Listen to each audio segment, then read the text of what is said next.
Amados irmãos, a paz do Senhor Jesus. Queridos, eu quero meditar aqui no assunto que fala sobre a graça de Deus. Você já imaginou, parou para pensar o quão importante é a graça de Deus na nossa vida? Você já refletiu sobre a ação, a extensão da graça de Deus na vida do cristão? Pois é, eu quero trazer aqui, irmãos, 3 textos que falam sobre aborda as principais ações da graça na vida do cristão. Há inúmeros textos, principalmente no Novo Testamento, que apresentam a graça agindo na nossa vida continuamente, constantemente. Mas eu quero abordar, irmãos, eu quero fazer um recorte da vida do cristão, no qual a graça se manifesta do início ao fim, pelo menos em 3 ações. Quero trazer a graça que salva, a graça que sustenta e a graça que nos faz aguardar a volta do Senhor Jesus Cristo. Para tanto, eu quero meditar no texto que está na Epístola de Paulo a Tito, capítulo 2, versículo 11. Aliás, os versículos 11 ao 13, que diz: porque a graça de Deus se há manifestado, trazendo salvação a todos os homens, ensinando-nos que, renunciando à impiedade e às concupiscências mundanas, vivamos neste presente século sóbria e justa e piamente, aguardando a bem-aventurada esperança e o aparecimento da glória do grande Deus e nosso Salvador, Jesus Cristo. Então, esse texto aqui, ele traz, revela para nós essas 3 principais ações da graça na vida do cristão: a graça salvadora, a graça sustentadora e a graça que prepara o cristão para a volta do Senhor Jesus Cristo. Então vamos primeiro para a graça que salva, versículo 11. Porque a graça de Deus se há manifestado, trazendo salvação a todos os homens. A causa da nossa salvação, irmãos, é a graça.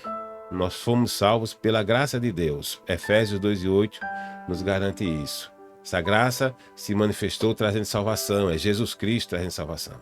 Então, nós podemos entender que a graça de Deus é a causa da nossa salvação, e isso nos faz refletir sobre 3 pontos. Primeiro, que nós não tínhamos capacidade alguma de sermos salvos, de nos libertarmos do pecado.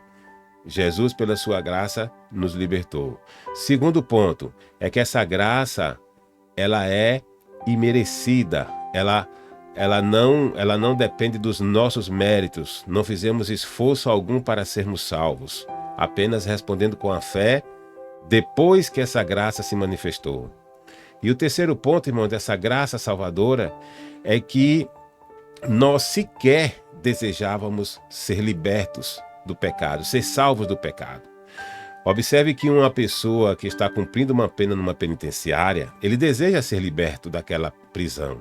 Mas quem é escravo do pecado sequer deseja, sequer pensa em se libertar. Porque para ele não há prisão, ele está bem, ele está nos prazeres do pecado, mas está preso. Então, Jesus, mesmo assim, irmãos, mesmo sem nós termos condições de nos libertar do pecado, mesmo sem nós termos méritos para merecermos a salvação, e mesmo sem nós sequer desejarmos ser salvos, Jesus nos libertou por sua graça. Esta é a ação da graça salvadora na nossa vida.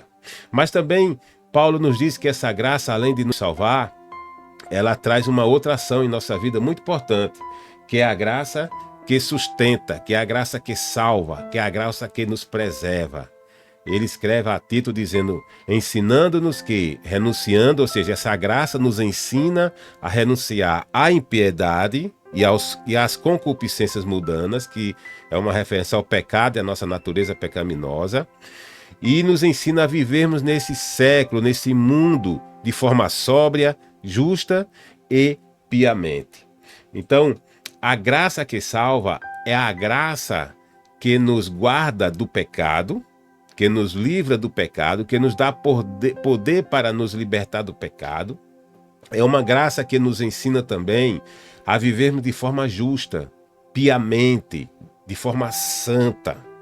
Então, a graça, ela nos sustenta, nos preserva nesse sentido. A gente se santifica, a gente se preserva do pecado, a gente obedece a palavra de Deus, mas porque a graça é que nos ajuda a praticarmos essas ações da palavra de Deus. E por fim, meu querido, a graça que nos prepara para a vinda do Senhor Jesus Cristo. Está no versículo 13. Aguardando a bem-aventurada esperança e o aparecimento da glória do grande Deus e nosso Salvador Jesus Cristo.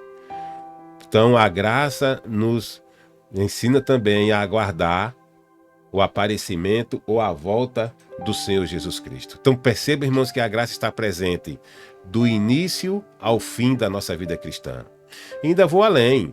A graça também, irmãos, ela se manifestou na nossa vida antes de sermos crentes também. Porque pela graça o Senhor nos criou, pela graça o Senhor também nos chamou quando estávamos no pecado. Então a graça está presente. É uma graça salvadora, sustentadora e uma graça que nos prepara para o aparecimento da volta do Senhor Jesus Cristo.